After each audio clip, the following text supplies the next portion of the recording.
Hi friends, நான் உங்க Varadaraja and welcome to our channel. இன்னைக்கு நம்ம episode 649 subscribers real life ghost experience தாங்க வந்து பார்க்க போறோம். நம்ம எல்லாருமே ஒரு வேலை கண்டிப்பா செஞ்சுக்கிட்டு இருப்போங்க. அந்த வேலையில சாட்டிஸ்ஃபைட் ஆகல அப்படின்னா கண்டிப்பா இன்னொரு வேலைக்கு போய் சேருவோம். ஆனா அந்த வேலையில எப்படியாவது நம்ம முன்னேறணும் அப்படின்னு சொல்லி முயற்சிகள் பண்ணிக்கிட்டு இருப்போம். ஆனா முன்னேறதுக்கு தடைகள் நிறைய வரலாம். பல நேரங்களில் மனுஷங்க தான் தடைகள் செய்வாங்க. ஆனால் ஒரு சில நேரங்களில் அமானுஷங்கள் கூட தடை செய்யும்னு சொல்லுவாங்க. என்னடா நீ சொல்கிறேன்னு தானே யோசிக்கிறீங்க. இந்த வீடியோவை நீங்கள் கடைசி வரைக்கும் பாருங்கள். உங்களுக்கு நான் என்ன சொல்கிறேன் அப்படின்றது கிளியராக புரியும். இந்த வீடியோவை நீங்கள் பார்க்குறதுக்கு முன்னாடி நீங்கள் நம்ம சேனலுடைய புதிய பார்வையாளராக இருந்தாலும் சரி, இல்லைனா நம்மளுடைய சேனலை பார்த்துட்டு இருக்கீங்க, சப்ஸ்கிரைப் பண்ணாமல் பார்த்துட்டு இருக்கீங்க அப்படின்னா தயவுசெய்து சப்ஸ்கிரைப் பண்ணிக்கோங்க. கூடவே இருக்கிற பெல் ஐக்கானை கிளிக் பண்ணிக்கோங்க. அப்போ தான் நான் எவ்ரி ஆல்டர்னேட்டிவ் டே போடுற வீடியோ உங்களால் உடனே பார்க்க முடியும். வாங்க ஸ்ட்ரெயிட்டா வீடியோக்குள்ள போலாம்.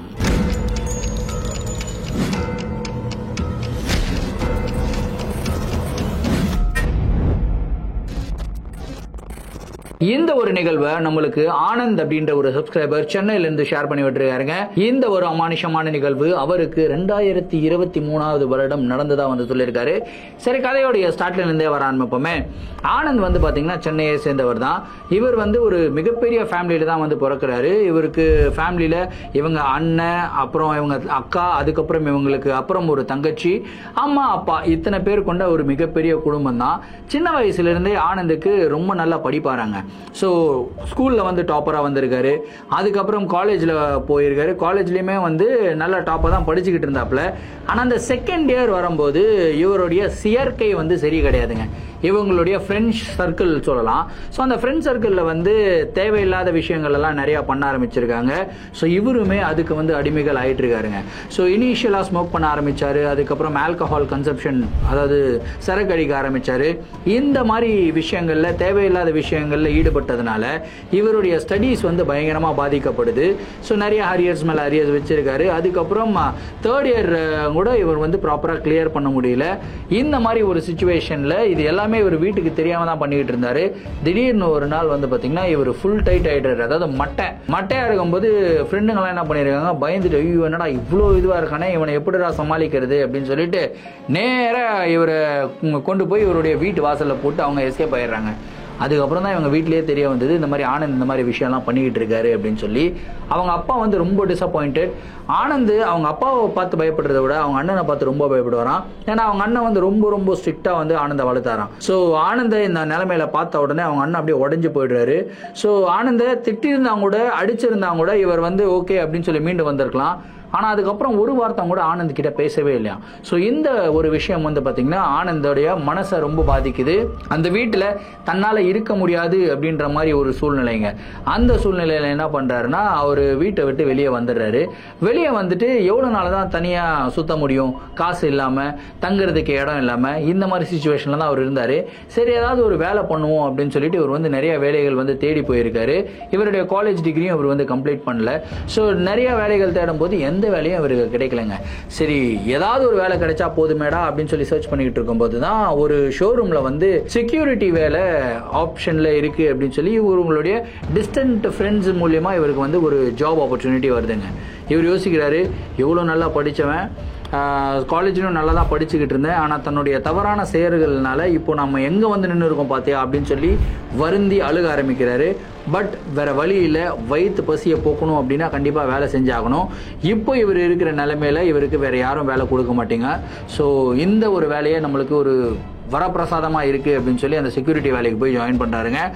ஒரு வருஷம் கஷ்டப்பட்டு அந்த செக்யூரிட்டி வேலையில் இருக்காரு. சம்பாதிக்கிறார், ஒரு 15,000 ருபீஸ் அப்படி சம்பாதிக்கிறாரு. அதில் கொஞ்சம் காசெல்லாம் சேர்த்து வச்சு இவருடைய அரியர்ஸ் எல்லாம் கிளியர் பண்ணி ஃபைனலாக டிகிரியும் முடிக்கிறாருங்க. டிகிரி முடிச்சதுக்கப்புறம் அந்த டிகிரி சர்டிஃபிகேட்டை வச்சு நிறைய கம்பெனிக்கு வந்து வேலைக்கு அப்ளை பண்ணுறாரு. ஆனால் எங்கேயுமே இவருக்கு வேலை கிடைக்கல. ஏன்னா ப்ரையர் ஒர்க் எக்ஸ்பீரியன்ஸ் அப்படின்னு கேட்பாங்க. ஸோ ப்ரையர் ஒர்க் எக்ஸ்பீரியன்ஸ் எங்கப்பா வேலை செஞ்சேன் அப்படின்னா ஒரு செக்யூரிட்டியாக வேலை பண்ணாங்க. இல்லைப்பா வேணாம், கன்சிடர் பண்ணல அப்படின்னு சொல்லி அப்படியே ரிஜெக்ட் பண்ணிக்கிட்டு இருக்காங்க. என்னடா பண்ணுறது, சரி ஒரு ஃப்ரெஷர் மாதிரியே காட்டலாம் அப்படின்னாலும் சென்னையில் ஃப்ரெஷர் ஃப்ரெஷர் மாதிரி இவரால் காட்ட முடியல. ஏன்னா இவர் படித்த படிப்புக்கு போகிற கம்பெனி எல்லாருக்குமே வந்து இவர் தெரிஞ்சிருக்கு, இவர் அங்கே ஒர்க் பண்ணுறாரு அப்படின்றதுலாம் தெரிஞ்சிடும். சரி, சென்னையை விட்டு வேற எங்கேயாவது அவுட்டர் சிட்டிஸில் வந்து நம்ம ட்ரை பண்ணலாம் அப்படின்னு சொல்லிட்டு இவர் பெங்களூரில் ட்ரை பண்ணுறாரு, ஹைதராபாத்தில் ட்ரை பண்ணுறாரு, டெல்லியில் ட்ரை பண்ணுறாரு, எங்கேயுமே வேலை கிடைக்கல. ஃபைனலாக மும்பையில் ஒரு கம்பெனியில் வந்து ஜாப் அப்ளிகேஷன் போட்டிருக்காரு. அவங்களுமே இன்டர்வியூக்கு இவரை இன்வைட் பண்ணியிருக்காங்க. இவரும் அங்கே போயிருக்காரு, போயிட்டு இன்டர்வியூ அட்டன் பண்ணியிருக்காரு, இன்டர்வியூலையும் கிளியர் பண்ணிடுறாருங்க. So straight away from 15,000 salary இவருக்கு 45,000 ருபீஸ் சேலரி வந்து ஃபிக்ஸ் ஆகுது. மும்பைக்கு போகிறாரு.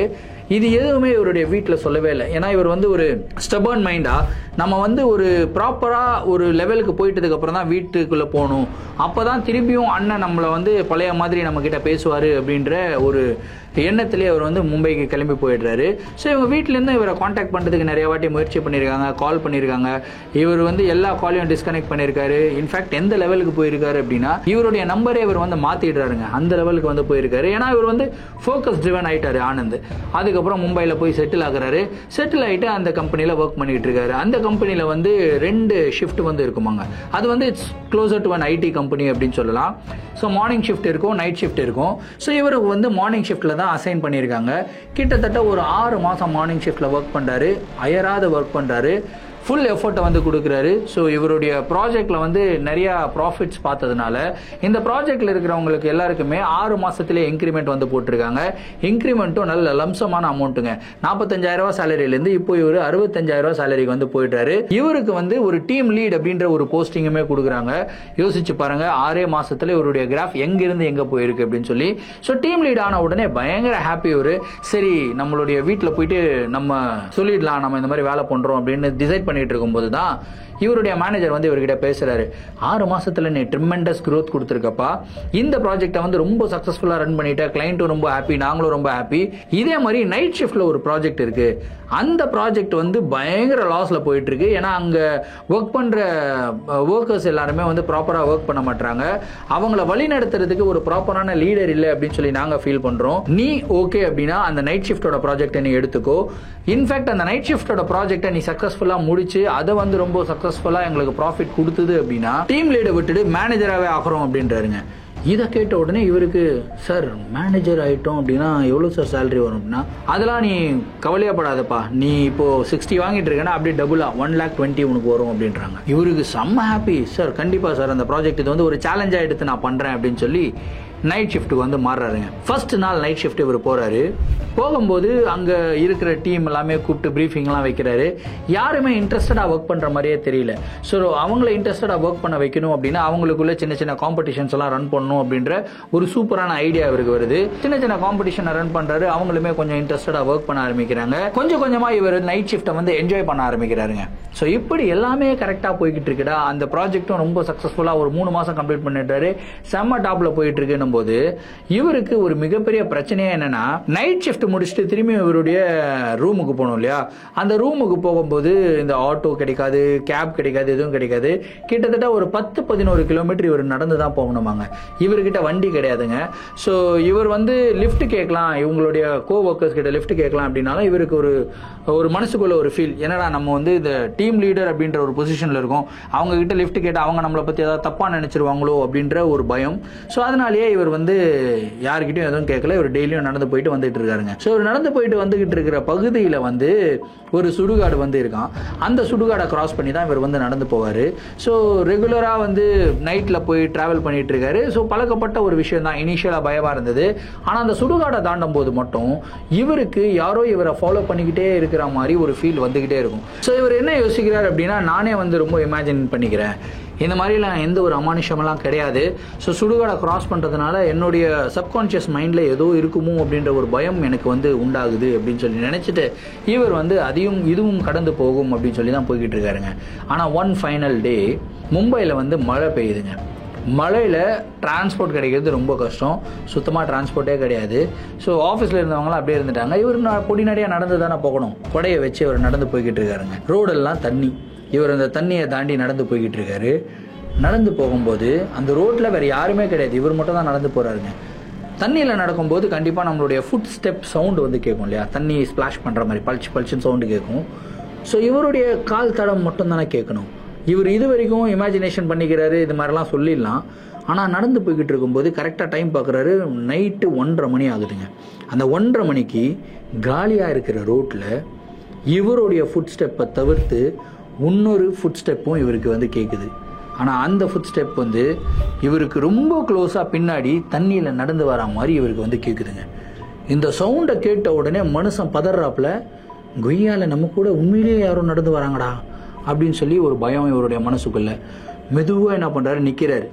நின்றுட்டு கேட்குறாரு அந்த ஃபுட் ஸ்டெப் ஏதாவது கேட்குதான்னு. கரெக்டாக இவர் நிற்கிறாரு, அந்த ஃபுட் ஸ்டெப்பும் கரெக்டாக நிற்குது. திரும்பி ஒரு ஸ்டெப் எடுத்து வைக்கிறாரு, அந்த ஃபுட் ஸ்டெப்பும் இன்னொரு கால் எடுத்து வைக்கிறது இவருக்கு கிளியராக கேட்குது. யாருடா அதுன்னு பட்டுன்னு திரும்பி பார்க்குறாரு. பட்டுன்னு திரும்பி பார்த்தா தண்ணியில் கல்லை தூக்கி போட்டோம்னா தண்ணி வந்து அப்படியே கொஞ்சம் செதறும் இல்லையா, அந்த மாதிரி செதறி அப்படியே தண்ணி வந்து செட்டில் ஆகுதுங்க. இவருக்கு அந்த ஒரு காட்சியை பார்த்த உடனே ஒரு மாதிரி பயம். இவர் உண்மையிலேயே புரிஞ்சிருச்சு, யாரோ ஒருத்தவங்க கூட வராங்க, வரது ஒரு மனுஷன் கிடையாது, ஒரு ஆன்மா அப்படின்றது வந்து கிளியராக ஃபீல் பண்ணிடுறாரு. அதுக்கப்புறம் இவர் வந்து அப்படியே ரொம்ப ஃபாஸ்ட்டாக நடக்க ஆரம்பிக்கிறாரு. இவர் ரொம்ப ஃபாஸ்ட்டாக நடக்கும்போது அந்த ஒரு கால் தட சத்தமும் ரொம்ப ஃபாஸ்ட்டாக நடந்து வர ஆரம்பிக்குது. லிட்டரலாக ஒன் பாயிண்ட் ஆஃப் டைமில் இவர் அந்த இடத்துல இருந்து ஓட ஆரம்பிக்கிறாருங்க. அந்த கால் தட சத்தமும் இவர் கூடவே வந்து ஓட ஆரம்பிக்குதுங்க. அதுக்கப்புறம் ஒரு ஏரியா வருது, ரொம்ப ட்ரையாக, தண்ணி தேக்கமெல்லாம் இல்லாமல் நார்மலாக இருக்கிற ரோடு மாதிரி. அந்த ரோட்டில் இவர் செம்ம ஸ்பீடாக ஓடுறாரு. அந்த ரோட்லையும் இவர் பின்னாடியே யாரோ ஓடி வர சவுண்ட் இவருக்கு கிளியராக கேட்குதுங்க. ஃபைனலாக இவருடைய ரூமுக்கு போகிறாரு. பயத்தோட உச்ச கட்டத்தில் ரூமுடைய டோரை ஓப்பன் பண்ணுறாரு. ஓப்பன் பண்ணி டப்புன்னு டோரை லாக் பண்ணிட்டு போய் படுத்துடுறாருங்க. படுத்துட்டு அப்படியே மூச்சு வாங்குறாரு. அப்படியே அந்த பயம், அந்த ஹார்ட் பீட் வந்து அடிங்க திரும்ப டமால் டமால் டமால்னு அவருடைய ஹார்ட் பீட் சவுண்டே அவருக்கு கேட்குதுங்க. அந்த அளவுக்கு பயம்னா பாருங்களேன். அவ்வளோ டென்ஸான சிச்சுவேஷனில் இவருடைய ரூமுக்குள்ள கரெக்டாக அந்த டோரை ஓப்பன் பண்ணி யாரோ வராங்க அப்படின்ற ஒரு ஃபீல் இவருக்கு வருது. ஃபீல் மட்டும் வரலைங்க, இவருடைய டோர் திறக்கும் போது ஒரு சவுண்டு கேட்குமா, எக்ஸாக்டாக டோர் திறக்கிற மாதிரி அதே சவுண்ட் வந்து கேட்டிருக்கு. இவர் டோரை பார்த்துட்டு தான் இருக்காரு, ஆனால் டோர் லாக்ல தான் இருக்கு, ஆனால் அந்த சவுண்டு மட்டும் கேட்குது. அதுக்கப்புறம் திரும்பியும் டோரை வந்து க்ளோஸ் பண்ணும்போது டப் பண்ணி சவுண்டு கேட்கும்ல, அந்த சவுண்டுமே இவருக்கு கேட்குது. இவருடைய பார்க்குறாரு, என்னடா எதுவுமே நடக்கலை ஆனால் சவுண்டு மட்டும் கேட்குதேடா அப்படின்னு சொல்லி பார்த்துக்கிட்டே இருக்கும்போது டோருக்கு பக்கத்தில் இவர் வந்து ஒரு சின்னதாக டேபிள் வச்சுருக்காரு. அந்த டேபிளில் தான் இவர் வந்து கீஸு, அந்த பூட்டு எல்லாமே வைப்பாராம். கரெக்டாக அந்த பூட்டு வைக்கிற இடத்துல திடீர்னு யாரோ ஒரு பொருளை தூக்கி வச்ச மாதிரி ஒரு சவுண்டு வந்து கேட்குதுங்க. இந்த சவுண்டை கேட்ட உடனே இவர் பெட்டில் உட்காந்து அந்த மனுஷன் அப்படியே எழுந்து உட்கார்றாரு. எழுந்து உட்காந்து கரெக்டாக அந்த டேபிளே பார்க்குறாரு. அந்த டேபிள் மேலே ஈர கை வச்சு யாரோ வந்து ஏதோ ஒரு பொருளை எடுத்து வச்சாங்கன்னா அந்த கை விரல்களில் இருக்கிற ஈரம் வந்து டேபிளில் போடும் இல்லையா, கரெக்டாக அந்த ஈரம் வந்து டேபிளில் பார்க்குறாருங்க. அதுக்கப்புறம் மனுஷன் எப்படி அந்த ரூமில் இருக்க முடியும்? இந்த ரூமில் இருக்கவும் முடியாது. இப்போ இவரால் இந்த ரூமை விட்டு இவர் போகவும் முடியாது, ஏன்னா டோர் பக்கத்தில் தான் அந்த ஒரு ஆன்மா நின்றுக்கிட்டு இருக்குது அப்படின்றத ஃபீல் பண்ண ஆரம்பிக்கிறாரு. அதே எக்ஸாக்ட் டைமில் கரண்ட்டும் கட் ஆகுதுங்க. இந்த கரண்ட் கட் ஆன உடனே பிச் டார்க், அந்த மாதிரி ஒரு இருட்டில் இவருடைய உடம்புல யாரோ வந்து ஏறி உட்கார்ற மாதிரி ஒரு வெயிட்டை வந்து ஃபீல் பண்ணுறாரு. அந்த வெயிட் வந்து இவருடைய தலையை பிடிச்சி அப்படியே திருகிற மாதிரியும் ஃபீல் பண்ணுறாரு. இந்த மாதிரி நிகழ்வுகள் நடந்த உடனே இவருடைய ஹார்ட் பீட் வந்து பயங்கரமாக ரைஸ் ஆகுது. பிபி ரைஸ் ஆகுதுல என்ன ஆகுதுன்னா இவருக்கு மயக்கமே வந்துடுதுங்க. மயக்கம் போட்டு கீழே வந்துடுறாரு. அதுக்கப்புறம் கிட்டத்தட்ட ஒரு 300 கால்ஸ் வந்து இவருக்கு வந்திருக்கு. 300 calls, I am not exaggerating. 300 calls வந்திருக்கு. ஒரு கால் கூட இவருக்கு காதில் விழவே இல்லை. கண்டினியூஸாக வந்துக்கிட்டே இருக்கு. லேட்டர் ஆன் திடீர்னு மயக்கத்திலிருந்து எழுந்துக்கிறாரு. அப்போ தான் பார்த்து ஃபோன் எடுக்கிறாரு. அப்பயும் கால் அடிக்குது. என்னடா இது கால் அடிக்குது அப்படின்னு சொல்லி எடுத்து பார்க்குறாரு. பார்த்தா 311 மிஸ் கால்ஸ். என்னடா 311 மிஸ் கால்ஸா அப்படின்னு சொல்லிட்டு எடுத்து பார்க்குறாரு. அந்த 311 மிஸ் காலும் யார் பண்ணியிருக்கா அப்படின்னா இவருடைய மேனேஜர். அதாவது இவரோட ஆஃபீஸில் ஒரு டீம் லீடர் ஒர்க் பண்ணிட்டு இருக்காருல, இவங்களுக்குன்னு ஒரு ப்ராஜெக்ட் மேனேஜர் இருப்பார்ல, அந்த ப்ராஜெக்ட் மேனேஜர் இவருக்கு ஃபோன் பண்ணியிருக்காரு. என்னடா 300 வாட்டி ஃபோன் பண்ணியிருக்கான் மனுஷன் அப்படின்னு சொல்லி எடுத்து, ஹலோ சார், என்ன சார் அப்படின்றாரு. வேற ஹியூமன் ஆர் யூ ஸ்டூபிட் அப்படின்னு சொல்லி அவர் கேட்குறாரு. சார் என்ன சார் ஆச்சு, என்ன எவ்வளோ ஃபோன் கால் பண்ணிட்டு இருக்கேன் கடந்த 4 நாளா, உன்னால் ஃபோன் கூட ஆன்சர் பண்ண முடியாதாடா ராஸ்கல் அப்படின்றாரு. சார் என்ன சார் 4 நாளா அப்படின்னு சொல்லிட்டு டேட்டா பார்க்குறாருங்க. அப்போ தாங்க செம ஷாக்கு. இவர் மயக்கடிச்சு கீழே விழுந்தது 15ஆம் தேதி, ஆனால் இவர் கண் விழிச்சது 19ஆம் தேதி. லிட்ரலி கிட்டத்தட்ட 4 நாட்களாக இவர் மயக்க நிலையில இருந்திருக்காருங்க. அதுக்கப்புறம் தான் இவருக்கு வயிறெல்லாம் பசி கிள்ளுது, உடம்பெல்லாம் அப்படியே செம்மையா அடிச்சு போட்ட மாதிரி, உடம்பெல்லாம் சரியான வலி. சார் இல்லை சார் நான் என்ன சொல்றேன் சார், நான் நேரில் வந்து சொல்றேன் சார், இப்போ not in right frame of mind sir, நான் கண்டிப்பா நேரில் வந்து சொல்றேன் அப்படின்னு சொன்னேன்.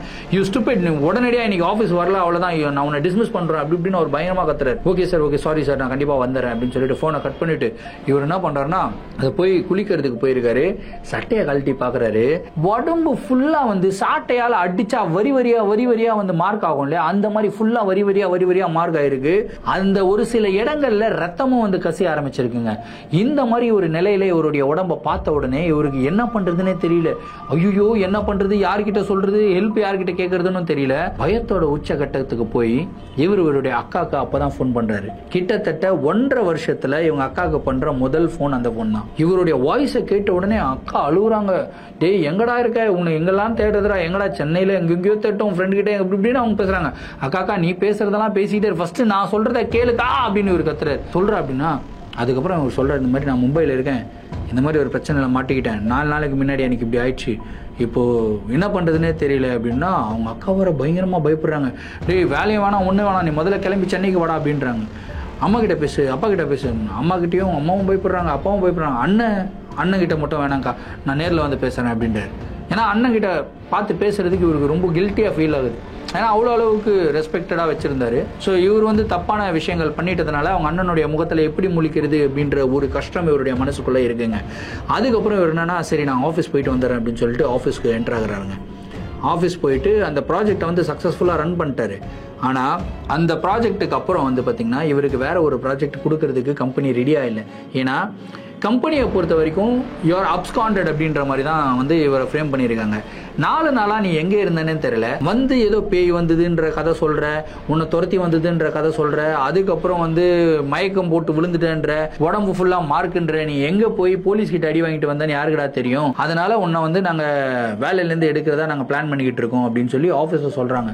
இவருக்கு ஒன்றும் புரியல. சார் நான் தான் ஒரு பெஸ்ட் எம்ப்ளாயின்னு சொல்லி நீங்க சொன்னீங்க, இந்த ப்ராஜெக்ட் கொடுத்தீங்க, இந்த ப்ராஜெக்டையும் நான் சக்சஸ்ஃபுல்லா ரன் பண்ணியிருக்கேன், எப்பா அதுலலாம் எந்த ஒரு குறையும் இல்லப்பா, ப்ராஜெக்ட் எல்லாம் சக்சஸ்ஃபுல்லா ரன் பண்ணியிருக்கேன், ஆனா கம்பெனிக்குன்னு ஒரு ரூல்ஸ் அண்ட் ரெகுலேஷன்ஸ் இருக்கு, ஒரு கைட்லைன்ஸ் இருக்கு, அந்த கைட்லைன்ஸை நீ மிஸ் பண்றப்பா. 4 நாளா ஒருத்தன் வந்து ஒரு ஆன்சரே பண்ணாம இருந்த அப்படின்னா எப்படி வந்து இந்த ப்ராஜெக்டை உன்னை நம்பி கொடுக்க முடியும்? நீ வந்து ஒரு சீனியர் மேனேஜர் கேட்டகரிக்கு உன்னை நான் புஷ் பண்ணணும்னு பாக்குறேன், ஆனா நீ வந்து ரெஸ்பான்சிபிளாவே இல்லையப்பா, போனே எடுக்கலையப்பா அப்படின்னு சொல்லி அவங்களுடைய தரப்பு கரெக்டா வைக்கிறாங்க. ஆனா இவர் சொல்ற விஷயத்தை யாருமே புரிஞ்சுக்கலங்க. ஃபைனலா இவரு போங்கடா அவ்வளவுதானடா, என்னுடைய டியூஸ் எல்லாம் செட்டில் பண்ணுங்கடா, நான் கிளம்புறேன் என் ஊருக்கு அப்படின்னு சொல்லிட்டு டியூஸ் எல்லாம் செட்டில் பண்ணிட்டு இவர் அங்கிருந்து கிளம்பி சென்னைக்கு வராருங்க. சென்னைக்கு வந்து இவருடைய வீட்டுக்குள்ள என்டர் ஆகுறாரு. இவருடைய பேங்க் பேலன்ஸ்ல கிட்டத்தட்ட வந்து ஒரு 4.5 lakh rupees வச்சிருக்காருங்க.